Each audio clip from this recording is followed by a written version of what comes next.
कलकत्ता से 400 किलोमीटर दूर नोआखली, आज के बांग्लादेश में पड़ने वाला ये छोटा सा जिला हिंदुओं के सबसे बड़े नरसंहार का स्मारक है। वो शरद पूर्णिमा का दिन था।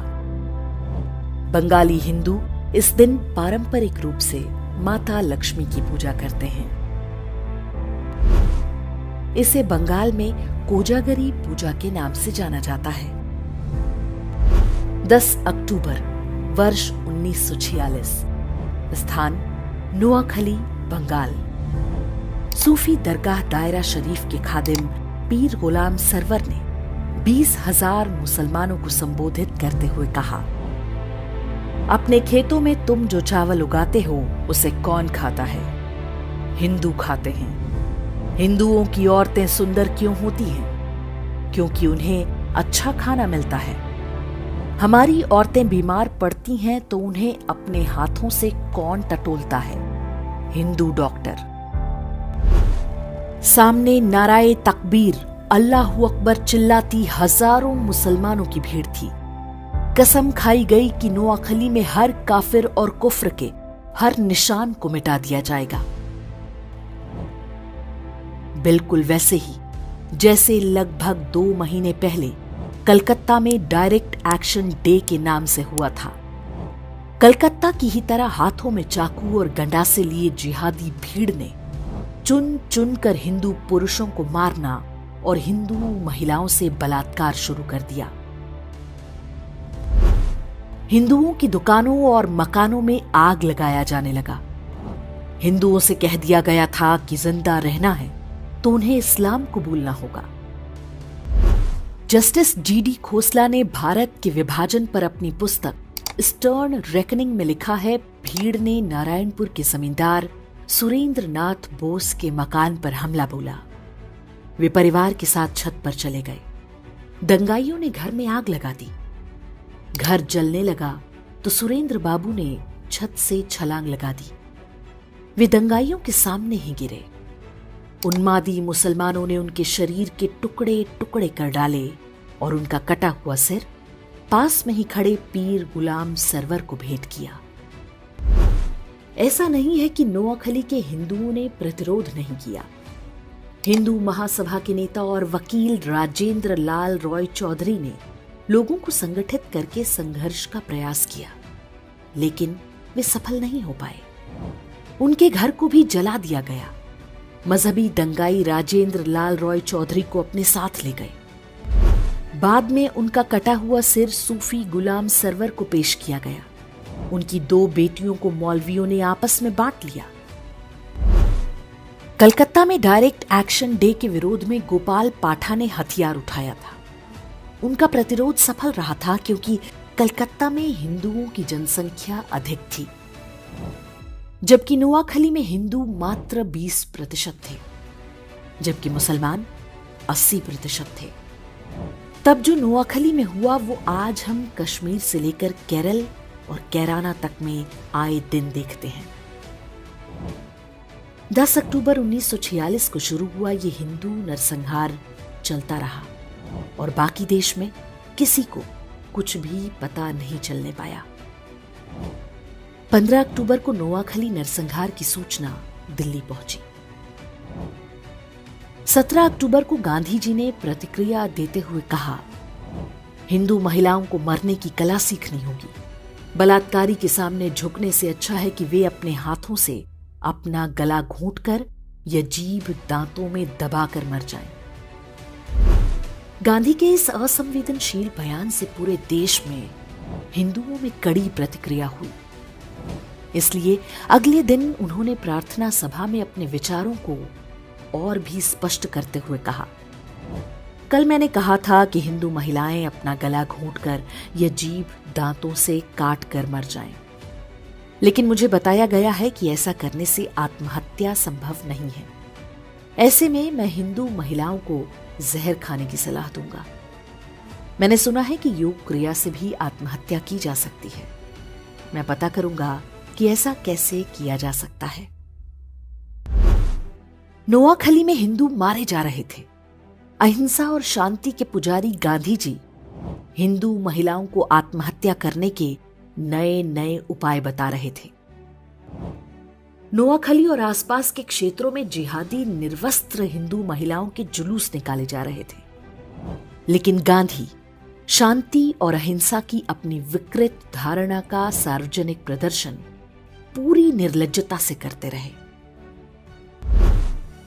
19 अक्टूबर को कलकत्ता के अमृत बाजार पत्रिका में एक समाचार छपा जिसमें नोआखली के विभूति भूषण दास के हवाले से शीर्षक दिया गया, वी ऑल हैव बिकम मुस्लिम। इसमें बताया गया कि नोआखली में अधिकांश हिंदू पुरुषों को काट डाला गया है, महिलाओं और बच्चों को जबरन मुसलमान बना दिया गया, उन्हें गोमांस खिलाया जा रहा है और 5 वक्त नमाज पढ़ने का आदेश दिया गया है। बंगाल के तत्कालीन गवर्नर ने भी अपनी रिपोर्ट में इसकी पुष्टि की। नोआखली में जिन पुरुषों की हत्या की गई, उनकी विधवाओं का निकाह उनके ही पति के हत्यारे के साथ पढ़वाया गया। बूढ़े मौलवियों की गिद्ध दृष्टि छोटी बच्चियों पर थी, जिन्हें वे अपनी हवस का शिकार बना सके। गांधी के कहने पर कांग्रेस के तत्कालीन अध्यक्ष आचार्य कृपलानी और उनकी पत्नी सुचेता कृपलानी नोआखली के दौरे पर गईं। आचार्य कृपलानी ने अपनी पुस्तक Gandhi his life and thoughts में लिखा है कि हमारी मुलाकात बंगाल के मुख्यमंत्री सुहरावर्दी और गवर्नर फ्रेडरिक बरूच से हुई। जब मैंने हिंदू महिलाओं के अपहरण और बलात्कार की बात पूछी तो गवर्नर बरोज ने उत्तर दिया, ये तो होना ही था। हिंदू महिलाएं मुस्लिम महिलाओं की तुलना में अधिक सुंदर होती हैं। मेरा मन किया कि मैं उन्हें वहीं पर पीट दूं, लेकिन मैंने खुद को रोक लिया। सुचेता कृपलानी ने कुछ हिंदू महिलाओं को बचाकर राहत कैंपों तक लाने में सफलता पाई। पीर गुलाम सरवर हुसैनी इस बात से इतना भड़क गया कि उसने फतवा जारी करके कहा कि जो भी सुचेता कृपलानी के साथ बलात्कार करेगा उसे गाजी की उपाधि दी जाएगी। इसका परिणाम हुआ कि सुचेता कृपलानी हर समय अपने साथ जहर का कैप्सूल रखा करती थी। नोआखली नरसंहार शुरू होने के पूरे 1 महीने बाद गांधी ने वहां का दौरा किया। वे सबसे पहले पास के तिपरा नाम के स्थान पर गए। यहां दंगा पीड़ित हिंदुओं के लिए राहत शिविर चला रही सुचेता कृपलानी के साथ गांधी की मुलाकात हुई। उनके काम से खुश होने के बजाय गांधी जी ने सुचेता कृपलानी से कहा कि कैंप में रह रही हिंदू महिलाओं को निशुल्क खाना ना दिया जाए, बदले में उनसे काम कराया जाए।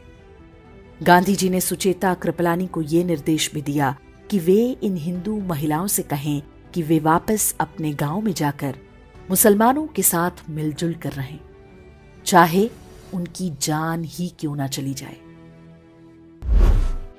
नाथूराम गोडसे और उनके मित्र नारायण आप्टे भी तब नोआखली गए थे। वहां पर वे राहत कैंपों में रह रहे हिंदुओं की सेवा करते थे।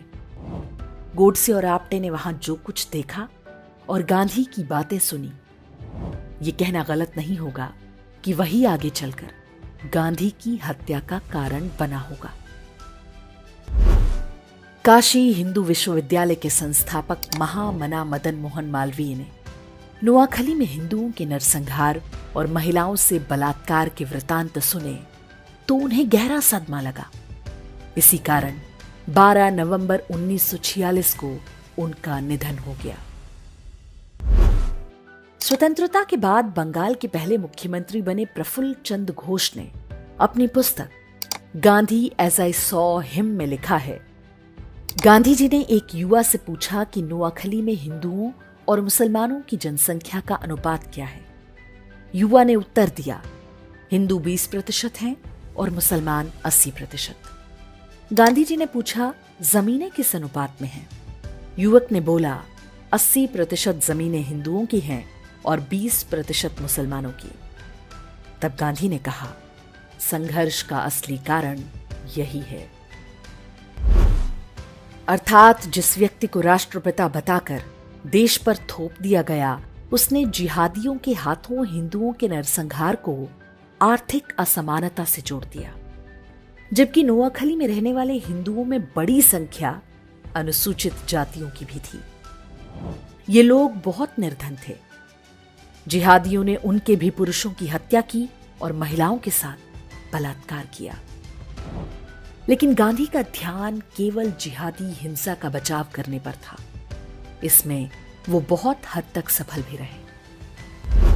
स्कूली इतिहास की पुस्तकों में भी नोआखली नरसंहार को अमीर और गरीब के संघर्ष की तरह दिखाया जाता है।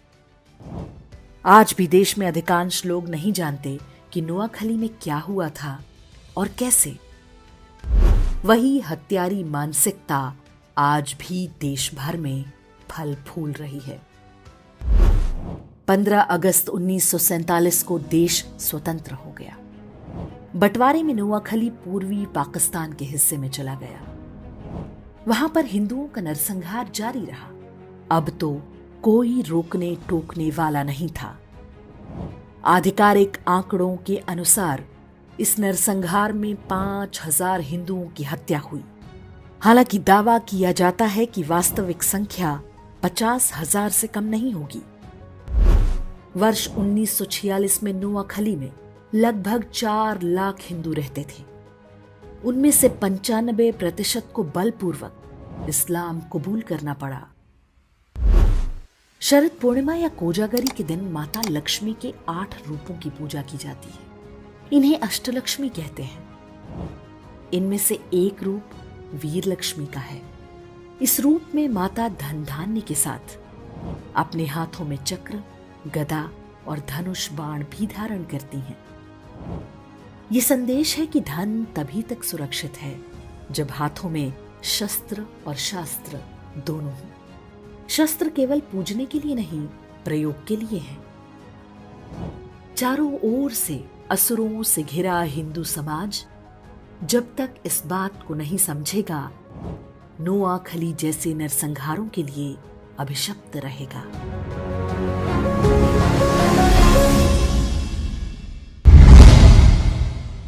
सनातन एकता शक्ति। हमारा मुख्य उद्देश्य समाज के सामने सच रखना और जागरूकता लाना है। आप इन वीडियो को समाज जागरूकता के लिए जैसे मर्जी यूज कर सकते हैं।